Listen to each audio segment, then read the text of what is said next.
ব্র্যাক ব্যাংকের credit card versus city bank credit card, এর মধ্যে কোন ব্যাংকের ক্রেডিট কার্ড সেরা এবং আপনার জন্য কোন ব্যাংকের ক্রেডিট কার্ড বেস্ট হবে সেটাই জানবেন এই ভিডিওতে। ব্র্যাক ব্যাংকের ক্রেডিট কার্ড এবং সিটি ব্যাংকের ক্রেডিট কার্ডের মূল পার্থক্যগুলো কোথায় সেটা নিয়েও কথা বলবো। ব্যাংকিং এবং ক্রেডিট কার্ড রিলেটেড এরকম ইনফরমেটিভ ভিডিও পেতে আমাদের চ্যানেলটি সাবস্ক্রাইব করে রাখুন এবং আমাদের পেজটিকে ফলো করে রাখুন। তাহলে চলুন এবার জানি এই দুই ব্যাংকের ক্রেডিট কার্ডের মধ্যে মূল পার্থক্যগুলো কোথায় কোথায়। এই দুই ব্যাংকের ক্রেডিট কার্ডের মধ্যে প্রথম যে পার্থক্যটা রয়েছে সেটা হচ্ছে কার্ড নেটওয়ার্ক টাইপ। যেমন এমএক্স, সিটি ব্যাংক মূলত আমেরিকান এক্সপ্রেস ক্রেডিট কার্ডের জন্য বেশি জনপ্রিয়। বর্তমানে সিটি ব্যাংকের 4 ধরনের এমএক্স ক্রেডিট কার্ড রয়েছে, যেমন MX blue, MX gold, MX platinum এবং রিসেন্টলি সিটি ব্যাংক লঞ্চ করেছে MX platinum reserve credit card. এটি মূলত একটি মেটালিক এবং এক্সক্লুসিভ ক্রেডিট কার্ড। অন্যদিকে BRAC bank MX credit card issue করে না। তারপর হচ্ছে ভিসা। সিটি ব্যাংকের মূলত ভিসা নেটওয়ার্কের দুইটা ক্রেডিট কার্ড রয়েছে, একটা হচ্ছে ভিসা প্লাটিনাম এবং আরেকটা হচ্ছে visa infinite credit card. Visa নেটওয়ার্কের মধ্যে এই দুইটা ক্রেডিট কার্ডে সিটি ব্যাংক ইস্যু করে। অন্যদিকে ব্র্যাক ব্যাংক ভিসা নেটওয়ার্কের visa classic, gold, platinum, signature এবং ভিসা ইনফাইনাইট সহ প্রায় সব ধরনের ভিসা নেটওয়ার্কের কার্ডই ব্র্যাক ব্যাংক ইস্যু করে। ভিসা নেটওয়ার্কের যে কোনো ক্রেডিট কার্ড নিতে চান আপনি চাইলে ব্র্যাক ব্যাংক থেকে সেই কার্ডটি নিতে পারবেন। সো তারপরে পার্থক্যটা হচ্ছে master card. City bank master card নেটওয়ার্কের কোনো ক্রেডিট কার্ড ইস্যু করে না। অন্যদিকে ব্র্যাক ব্যাংক মাস্টার কার্ড নেটওয়ার্কের ক্লাসিক, গোল্ড, মিলেনিয়াল, প্লাটিনাম এবং মাস্টার কার্ড ওয়ার্ল্ড সহ প্রায় সব ধরনের মাস্টার কার্ডই ইস্যু করে। সো আপনি ইজিলি ব্র্যাক ব্যাংক থেকে মাস্টার কার্ডও কিন্তু নিতে পারেন। তারপর হচ্ছে Diners club international. City bank Diners club international কোনো ক্রেডিট কার্ড নেই, অর্থাৎ সিটি ব্যাংক কোনো ডিসিআই ক্রেডিট কার্ড ইস্যু করে না। অন্যদিকে ব্র্যাক ব্যাংক খুব সাম্প্রতিক নিউ ফিচার এবং দারুণ সব এক্সক্লুসিভ অফার নিয়ে লঞ্চ করেছে Diners club international credit card. So এখন থেকে গ্রাহকরা চাইলে ব্র্যাক ব্যাংক থেকে এই ডিসিআই ক্রেডিট কার্ডও কিন্তু নিতে পারবে। এবার আসি কো ব্র্যান্ডেড ক্রেডিট কার্ড নিয়ে। সিটি ব্যাংক, আগোরা, বিমান বাংলাদেশ এবং ঢাকা ইউনিভার্সিটি সহ 3টি কো ব্র্যান্ডেড ক্রেডিট কার্ড ইস্যু করে। এছাড়াও ফিমেলদের জন্য সিটি ব্যাংকের রয়েছে স্পেশাল সিটি আলো ক্রেডিট কার্ড এবং ইসলামিক ক্রেডিট কার্ডও ইস্যু করে সিটি ব্যাংক। অন্যদিকে ব্র্যাক ব্যাংকের কোনো কো ব্র্যান্ডেড ক্রেডিট কার্ড নেই, কিন্তু ফিমেলদের জন্য ব্র্যাক ব্যাংকের বেশ কিছু তারা ক্রেডিট কার্ড রয়েছে। সো কার্ড নেটওয়ার্ক টাইপে যদি আমরা সামারি করি তাহলে এটা দাঁড়াচ্ছে যে সিটি ব্যাংক এমএক্স ফোকাস বেশি কার্ড ইস্যু করে, আর ব্র্যাক ব্যাংক হচ্ছে ভিসা, মাস্টার কার্ড এবং এখন নতুন করে ডিসিআই। সো এই কার্ডগুলো ব্র্যাক ব্যাংক বেশি ইস্যু করে। এবার আসি এই দুই ব্যাংকের ক্রেডিট কার্ডের মধ্যে অফার এবং ফিচারের ক্ষেত্রে কি কি পার্থক্য রয়েছে। সো প্রথমে হচ্ছে কার্ড সিকিউরিটি। এখানে সিটি ব্যাংক এবং ব্র্যাক ব্যাংকের সব ক্রেডিট কার্ড কিন্তু ইএমবি এবং কন্ট্যাক্টলেস কার্ড। সো উভয় ব্যাংকের ক্রেডিট কার্ড কিন্তু হাইলি সিকিউর কার্ড। তারপরে যদি আমি কারেন্সির কথা বলি, উভয় ব্যাংকের ক্রেডিট কার্ড কিন্তু dual currency credit card support করে, অর্থাৎ আপনি লোকালিও ইউজ করতে পারবেন এবং এই কার্ডগুলো আপনি গ্লোবালিও ব্যবহার করতে পারবেন। তারপর হচ্ছে কারেন্সি কনভার্ট।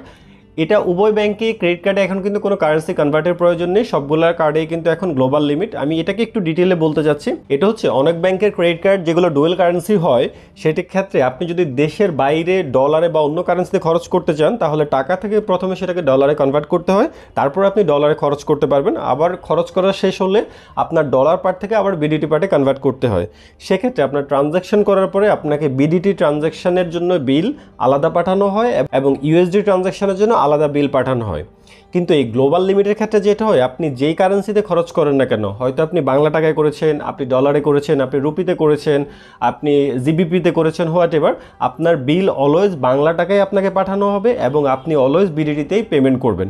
সো এটা হচ্ছে গ্লোবাল লিমিটের একটা সুবিধা। ব্র্যাক ব্যাংকের এই সুবিধাটা কিন্তু 2017-18 থেকেই রয়েছে, বাট সিটি ব্যাংক কিন্তু খুব রিসেন্টলি এই সুবিধাটা চালু করেছে। তারপর হচ্ছে ক্রেডিট কার্ডের লিমিট। সিটি ব্যাংকের ক্রেডিট কার্ডের লিমিট 20,000 টাকা থেকে কার্ড ভেদে সর্বোচ্চ 10 লাখ টাকা পর্যন্ত হয়ে থাকে, আর ব্র্যাক ব্যাংকের ক্রেডিট কার্ডগুলোর লিমিট 20,000 টাকা থেকে কার্ড ভেদে সর্বোচ্চ 10 লাখ টাকা পর্যন্ত দেওয়া হয়। তবে আপনি এফডিআর বা ডিপিএস করে যদি সিকিউর কোনো ক্রেডিট কার্ড নিতে চান সেক্ষেত্রে উভয় ব্যাংক থেকে আপনি সর্বোচ্চ 25 লাখ টাকা লিমিটের ক্রেডিট কার্ড নিতে পারবেন। সো অফার অ্যান্ড ফিচারের দিক থেকে তারপরে রয়েছে অফার এবং ডিসকাউন্ট। সিটি ব্যাংকের ক্রেডিট কার্ডে বিভিন্ন লাইফস্টাইল, ডাইনিং, হোটেল এবং রিসর্ট, স্বাস্থ্যসেবা, বাই ওয়ান গেট ওয়ান বা গেট টু ইত্যাদি বিভিন্ন ধরনের ডিসকাউন্ট অফার কিন্তু প্রায় বছর জুড়েই থাকে। এবং ব্র্যাক ব্যাংকের ক্রেডিট কার্ডে বিভিন্ন লাইফস্টাইল, ডাইনিং, হোটেল এবং রিসর্ট, স্বাস্থ্যসেবা, বাই ওয়ান গেট ওয়ান বা গেট টু ইত্যাদিতে বছর জুড়ে সর্বোচ্চ 60% পর্যন্ত ডিসকাউন্ট রয়েছে। এছাড়া বিভিন্ন অকেশন যেমন ঈদ, পূজা, এসব অকেশনগুলোতে উভয় ব্যাংকই ক্রেডিট কার্ডে বিভিন্ন ধরনের ক্যাম্পেইন এবং অফার লঞ্চ করে। ওই মুহূর্তে আপনি যদি ক্রেডিট কার্ড দিয়ে ট্রানজ্যাকশন করেন সেক্ষেত্রে আপনি কিন্তু ডিসকাউন্ট এবং ক্যাশব্যাক পাওয়ারও সুযোগ রয়েছে। তারপর রিওয়ার্ড পয়েন্টে যদি পার্থক্য বলি, সিটি ব্যাংকের প্রতি 50 টাকা এবং $1 এলিজেবল ট্রানজ্যাকশানে কার্ড ভেদে আপনি 1 থেকে 2 রিওয়ার্ড পয়েন্ট পাবেন। অন্যদিকে ব্র্যাক ব্যাংকের ক্রেডিট কার্ডে প্রতি 80 টাকা অথবা $1 এলিজেবল ট্রানজ্যাকশনের বিপরীতে কার্ড ভেদে আপনি 1 থেকে 2 রিওয়ার্ড পয়েন্ট পাবেন। এবার আমরা যদি রিওয়ার্ড পয়েন্টের ভ্যালুটা দেখি, তাহলে সিটি ব্যাংকের প্রতি 100 রিওয়ার্ড পয়েন্টের ভ্যালু আপনি পাচ্ছেন 30 টাকা এবং এই ব্র্যাক ব্যাংকেরও 100 রিওয়ার্ড পয়েন্টের ভ্যালু আপনি 30 টাকা পাচ্ছেন। সো আপনি রিওয়ার্ড পয়েন্ট আর্ন করার জন্য যদি ক্রেডিট কার্ড ব্যবহার করতে চান, তাহলে ডেফিনেটলি আমি আপনাকে সাজেস্ট করব সিটি ব্যাংকের ক্রেডিট কার্ড। পরবর্তী অফার এবং ফিচারের মধ্যে রয়েছে এটিএম উইথড্রল। সিটি ব্যাংকের ক্রেডিট কার্ড দিয়ে আপনি লোকালি এবং ফরেন এটিএম থেকে ক্যাশ উইথড্রল করতে পারবেন। অন্যদিকে ব্র্যাক ব্যাংকের ক্রেডিট কার্ড দিয়ে আপনি শুধুমাত্র ফরেন এটিএম থেকে ক্যাশ উইথড্র করতে পারবেন, আপনি লোকাল এটিএম থেকে ক্যাশ উইথড্র করতে পারবেন না। কার্ড লিমিট স্প্লিট, সিটি ব্যাংকের কার্ডের লিমিট স্প্লিট করার সুবিধা রয়েছে। অর্থাৎ ধরুন আপনি একটা এমএক্স ক্রেডিট কার্ড নিলেন 2 লাখ টাকা লিমিট, তারপর আপনি যদি আরেকটা ভিসা কার্ড দেন, আপনি ওই 2 লাখ লিমিটটাকে চাইলে কার্ড ওয়াইজ ভাগ করে নিতে পারবেন। ধরুন সিটি ব্যাংকের এমএক্স ক্রেডিট কার্ডে 1 লাখ টাকা এবং সিটি ব্যাংকের ভিসা ক্রেডিট কার্ডে আপনি 1 লাখ টাকার লিমিট নিয়েছেন, এভাবে আপনি কার্ডের লিমিট স্প্লিট করতে পারবেন। বাট ব্র্যাক ব্যাংকের ক্রেডিট কার্ডে কিন্তু কার্ডের লিমিট স্প্লিটের সুযোগ নেই, তবে সেম লিমিটের বিপরীতে আপনি 2টি কার্ড নিতে পারবেন, যেটাকে গ্লোবাল লিমিট বলা হয়। একটু উদাহরণ দিয়ে যদি বলি, ধরুন আপনি ব্র্যাক ব্যাংক থেকে একটা ভিসা প্লাটিনাম ক্রেডিট কার্ড নিয়েছেন, যেটা লিমিট হচ্ছে 2 লাখ টাকা। পরবর্তীতে সেকেন্ড কার্ড হিসাবে আপনি চাইলে কিন্তু আরেকটা মাস্টার কার্ড নিতে পারবেন। সো উভয় কার্ডের লিমিট কিন্তু সেম 2 লাখ টাকা, 2 লাখ 4 লাখ কিন্তু না, 2 লাখ টাকাই লিমিট। আপনি যদি ভিসা দিয়ে খরচ করেন আপনি 2 লাখ থেকে কমবে, যদি আপনি মাস্টার কার্ড দিয়ে খরচ করেন আপনার 2 লাখ থেকে কমবে। অর্থাৎ আপনি সেকেন্ড কার্ড নিতে পারবেন, বাট আপনার লিমিট কিন্তু একটাই থাকবে। অফার এবং ফিচারের পরে হচ্ছে ট্রাভেল বেনিফিটস। বেশিরভাগ মানুষ ক্রেডিট কার্ড নেয় কিন্তু আসলে ট্রাভেল বেনিফিটসগুলো অ্যাভেল করার জন্যই। সো আমরা এটার ডিফারেন্সটা একটু দেখি। প্রথম হচ্ছে এয়ারলাইন্স টিকিট। সিটি ব্যাংকের ক্রেডিট কার্ডে আপনি গোজায়ানে সর্বোচ্চ 18% পর্যন্ত ডিসকাউন্ট সুবিধা পাবেন। এছাড়াও বেশ কিছু এয়ারলাইন্সের টিকিট ক্রয়ে আপনি 10 থেকে 15% পর্যন্ত ডিসকাউন্ট পাওয়ার সুযোগ রয়েছে সিটি ব্যাংকের ক্রেডিট কার্ডে। অন্যদিকে ব্র্যাক ব্যাংকের ক্রেডিট কার্ডের সাথে শেয়ার ট্রিপ, গোজায়ান ইত্যাদি ওয়েবসাইটে বছর জুড়ে বিভিন্ন ধরনের ক্যাম্পেইন থাকে। তখন আপনি যদি এয়ার টিকিট পারচেজ করেন আপনি একটা নির্দিষ্ট পরিমাণ ডিসকাউন্ট পাবেন। এবং এই মুহূর্তে ব্র্যাক ব্যাংকের সাথে 2টা এয়ারলাইন্সের টিকিট ক্রয়ে আপনি সর্বোচ্চ 10% পর্যন্ত ডিসকাউন্ট পাবেন। ট্রাভেল বেনিফিটসের আরেকটা উল্লেখযোগ্য বেনিফিটস হচ্ছে লাউঞ্জ সুবিধা। সো সিটি ব্যাংকের কার্ড হোল্ডারদের জন্য নিজস্ব এমএক্স লাউঞ্জ রয়েছে, অন্যদিকে ব্র্যাক ব্যাংকের কার্ড হোল্ডারদের জন্য কোনো নিজস্ব লাউঞ্জ নেই। লোকাল বা ডোমেস্টিক লাউঞ্জ ইউজের ক্ষেত্রে আপনি যদি সিটি ব্যাংকের কার্ড হোল্ডার হন তাহলে আপনি লোকাল লাউঞ্জ ব্যবহারের সুযোগ পাবেন। অন্যদিকে ব্র্যাক ব্যাংকের কার্ড হোল্ডারে কিন্তু লোকাল লাউঞ্জ বা ডোমেস্টিক লাউঞ্জ ইউজ করার সুযোগ নেই। সো ট্রাভেল বেনিফিটসের পরবর্তীটা হচ্ছে ইন্টারন্যাশনাল লাউঞ্জ অ্যাক্সেস। সিটি ব্যাংকের নির্দিষ্ট ক্রেডিট কার্ডের সাথে প্রায়োরিটি পাস দিয়ে আপনি ইন্টারন্যাশনাল লাউঞ্জে অ্যাক্সেস করার সুবিধা পাবেন। অর্থাৎ সিটি ব্যাংক থেকে আপনি যদি নির্দিষ্ট ক্রেডিট কার্ড দেন, হতে পারে সেটা প্লাটিনাম, তাহলে সেই প্লাটিনাম কার্ডের সাথে আপনাকে আলাদা করে একটা প্রায়োরিটি পাস দিবে, যে প্রায়োরিটি পাস দিয়ে আপনি দেশের বাইরে বিভিন্ন এয়ারপোর্ট লাউঞ্জে আপনি অ্যাক্সেস করার সুযোগ পাবেন। অন্যদিকে ব্র্যাক ব্যাংকের নির্দিষ্ট ক্রেডিট কার্ডের সাথে আপনি লাউঞ্জ কি সুবিধা পাবেন, যে লাউঞ্জ কি দিয়ে আপনি দেশের বাইরে বিভিন্ন ইন্টারন্যাশনাল লাউঞ্জে আপনি অ্যাক্সেস করতে পারবেন। সো প্রায়োরিটি পাস এবং লাউঞ্জ কি এই দুইটার পার্থক্যটা একটু বলে দিচ্ছি। প্রায়োরিটি পাস হচ্ছে আপনার ক্রেডিট কার্ডের সাথে আপনাকে আলাদা আরেকটা প্লাস্টিক দিবে, আপনাকে সেই প্লাস্টিকটা ক্যারি করতে হবে। বাট লাউঞ্জ কির ক্ষেত্রে কিন্তু আপনাকে আলাদা করে কোনো কার্ড দেওয়া হবে না, আপনাকে যে ক্রেডিট কার্ডটা দেওয়া হবে ওই যে কার্ড নাম্বারটা থাকবে ওই কার্ড নাম্বারটাই মূলত লাউঞ্জ কি হিসাবে কাজ করে। বাট প্রায়োরিটি পাস এবং লাউঞ্জ কি সম্পর্কে যদি আরও ডিটেল জানতে চান তাহলে আমাকে কমেন্টস করে জানাবেন, আমি চেষ্টা করবো সেটা নিয়ে আর সেপারেটলি আরেকটা ভিডিও তৈরি করার জন্য। তারপর হচ্ছে আপনি যদি ইন্টারন্যাশনাল লাউঞ্জে অ্যাক্সেস করতে চান, আপনি কোন ব্যাংকের ক্রেডিট কার্ডে আপনি কয়টা ভিজিট ফ্রি পাবেন, চলুন এবার সেই তথ্যটা জানি। সো প্রায়োরিটি পাস দিয়ে সিটি ব্যাংকের নির্দিষ্ট কার্ড হোল্ডারগণ ইন্টারন্যাশনাল লাউঞ্জ ব্যবহার করতে পারবে, যেটি কার্ড ভেদে 3টি থেকে আনলিমিটেড ফ্রি ভিজিট পর্যন্ত অফার রয়েছে। অন্যদিকে লাউঞ্জ কি দিয়ে ব্র্যাক ব্যাংকের নির্দিষ্ট কার্ড হোল্ডারগণ ইন্টারন্যাশনাল লাউঞ্জ ব্যবহার করতে পারবে, যেটি কার্ড ভেদে 2টি থেকে আনলিমিটেড ফ্রি ভিজিট অফার রয়েছে।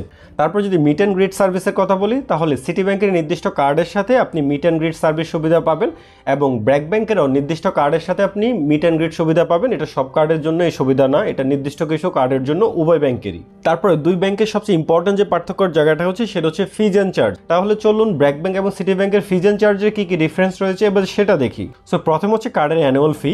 সিটি ব্যাংকের ক্রেডিট কার্ড ভেদে কার্ডের অ্যানুয়াল ফি 1250 টাকা থেকে সর্বোচ্চ 50,000 টাকা পর্যন্ত রয়েছে।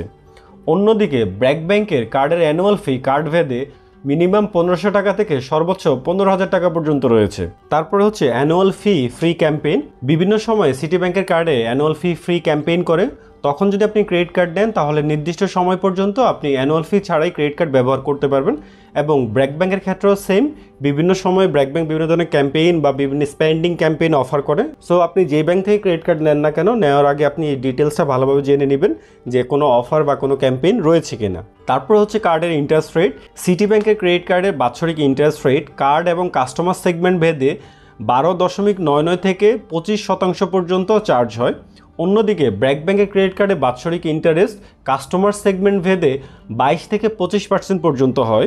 ফিজ অ্যান্ড চার্জের পরবর্তী রয়েছে ইন্টারন্যাশনাল লাউঞ্জ ভিজিট ফ্রি, অর্থাৎ আপনার কার্ডে যদি ফ্রি ভিজিটের অফার থাকে, ফ্রি ভিজিটটা শেষ হওয়ার পরে আপনি যদি কোনো ভিজিট করেন, সিটি ব্যাংকের প্রায়োরিটি পাস দিয়ে আপনি যদি ইন্টারন্যাশনাল লাউঞ্জ ভিজিট করেন তাহলে $32 থেকে $35 পর্যন্ত চার্জ হয়।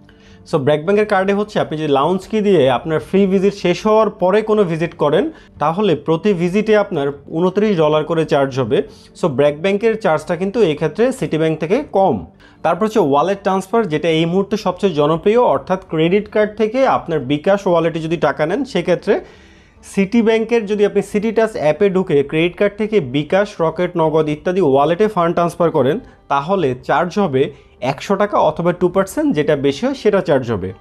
আর আপনি যদি বিকাশ অ্যাপে ঢুকে রকেট, নগদ ইত্যাদি অ্যাপে আপনি অ্যাড মানি করে টাকা নেন, অর্থাৎ আপনি বিকাশ অ্যাপে ঢুকে আপনি সিটি ব্যাংকের ক্রেডিট কার্ড থেকে টাকা নিয়ে এসছেন বিকাশ অ্যাপে, সেক্ষেত্রে চার্জ হবে $10 অথবা 1%, যেটা বেশি হয়।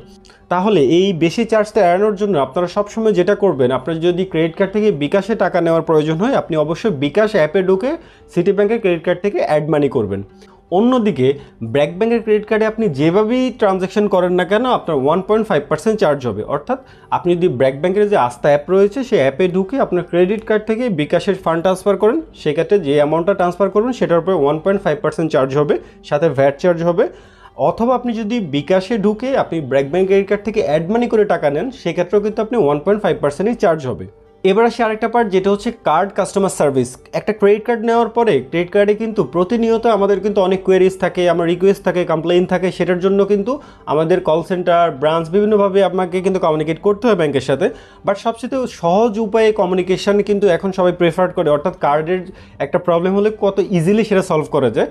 তার জন্য সবার প্রথম পছন্দ কিন্তু ব্যাংকিং যে অ্যাপ রয়েছে সেই অ্যাপ। সো সিটি ব্যাংকে সিটি টাচ অ্যাপের মাধ্যমে আপনি ক্রেডিট কার্ডের ডিটেলস ভিউ করতে পারবেন, কার্ডের বিল পেমেন্ট করতে পারবেন, কার্ড অ্যাক্টিভ করতে পারবেন, ব্লক করতে পারবেন, কার্ডের পিন ক্রিয়েট করতে পারবেন, রিসেট করতে পারবেন, ট্রাভেল কোটা ম্যানেজমেন্টের সুযোগ রয়েছে, অ্যাড্রেস আপডেট করতে পারবেন, আপনার ক্রেডিট কার্ডের রিওয়ার্ড পয়েন্ট রিডিম করতে পারবেন, কার্ডের স্টেটমেন্ট ডাউনলোড সহ আরও অনেক টাইপের সার্ভিস নিতে পারবেন আপনি সিটি ব্যাংকের সিটি টাচ অ্যাপের মাধ্যমে।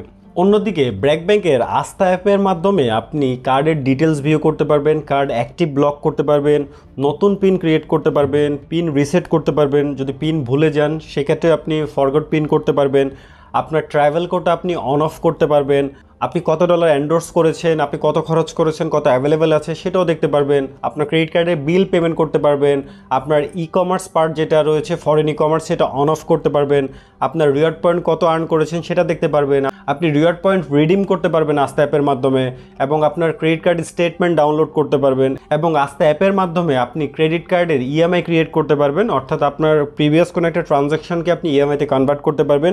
এছাড়াও ক্রেডিট কার্ডের আরও অনেক সার্ভিস রয়েছে যেটা আপনি আস্থা অ্যাপের মাধ্যমে নিতে পারবেন। সো আমি যদি কার্ডের সার্ভিসের কথা বলি, যে অ্যাপের মাধ্যমে আপনি যে সার্ভিসগুলো অ্যাভেল করতে পারবেন, তাহলে এই ক্ষেত্রে আমি সিটি থেকে আমি ব্র্যাক ব্যাংকের আস্থা অ্যাপকে এগিয়ে রাখবো। তারপর হচ্ছে ওয়েব পোর্টাল। সিটি ব্যাংকের ক্রেডিট কার্ড সার্ভিস পোর্টালের মাধ্যমে প্রায় ক্রেডিট কার্ডের 50টিরও বেশি সার্ভিস নিতে পারবেন, অর্থাৎ আপনি ওয়েব পোর্টালের মাধ্যমে যদি কোনো সার্ভিস কমপ্লেন বা কোয়েরি আপনি সাবমিট করেন তাহলে আপনি খুব সহজে কিন্তু সেটার সলিউশনও পেয়ে যাবেন। অন্যদিকে আপনি ব্র্যাক ব্যাংকের আস্থা সেবার মাধ্যমে প্রায় কার্ডের 10 থেকে 12টিরও বেশি সার্ভিস নিতে পারবেন। সো তার জন্য আপনি প্রথমে ব্র্যাক ব্যাংকের আস্থা অ্যাপে লগ ইন করবেন। লগ ইন করার পরে আপনি আস্থা সেবা নামে একটা অপশন দেখতে পাবেন, আপনি সেখানে ক্লিক করেই কিন্তু আপনি ক্রেডিট কার্ডের রিকোয়েস্ট, কমপ্লেন আপনি এখানে সাবমিট করতে পারবেন। সো অন্যান্য যে সার্ভিস ওয়েগুলো রয়েছে তার জন্য আইভিআর, কল সেন্টার এবং ব্রাঞ্চের মাধ্যমে কিন্তু আপনি ব্র্যাক ব্যাংক এবং সিটি ব্যাংক উভয় ব্যাংকের কিন্তু ক্রেডিট কার্ডের সার্ভিস নিতে পারবেন। পরবর্তীতে আপনি যদি অন্য কোনো ব্যাংকের ক্রেডিট কার্ডের সাথে পার্থক্য জানতে চান সেটা আমাকে কমেন্ট সেকশনে জানাবেন, আমি চেষ্টা করবো সেটা নিয়ে একটা ভিডিও ক্রিয়েট করার জন্য। সো আপনি যদি সিটি ব্যাংক অথবা ব্র্যাক ব্যাংকের ক্রেডিট কার্ড নিতে চান তাহলে এই পার্থক্যগুলোকে আপনি প্রথমে অ্যানালাইসিস করবেন, তারপর আপনি যে সুবিধার জন্য ক্রেডিট কার্ডটা নিতে যাচ্ছেন সেটা আপনি কোন ব্যাংকের ক্রেডিট কার্ডে বেশি পাচ্ছেন আপনি এখান থেকে সেই ডিসিশনটা নিতে পারেন, তারপর আপনি ক্রেডিট কার্ড নিতে পারবেন। যদি ভিডিওটি ভালো লাগে তাহলে ভিডিওটিতে একটা লাইক করবেন আর আমাদের চ্যানেলটি সাবস্ক্রাইব করে অনুরোধ রইল। আর যদি কোনো কিছু জানার থাকে সেটা আমাকে কমেন্ট সেকশনে জানাবেন এবং পরবর্তীতে কোন টপিকস নিয়ে ভিডিও দেখতে চান সেটাও কমেন্টসে জানাতে পারেন। ভালো থাকবেন, কথা হবে পরবর্তী নতুন আরেকটা ভিডিওতে। ধন্যবাদ।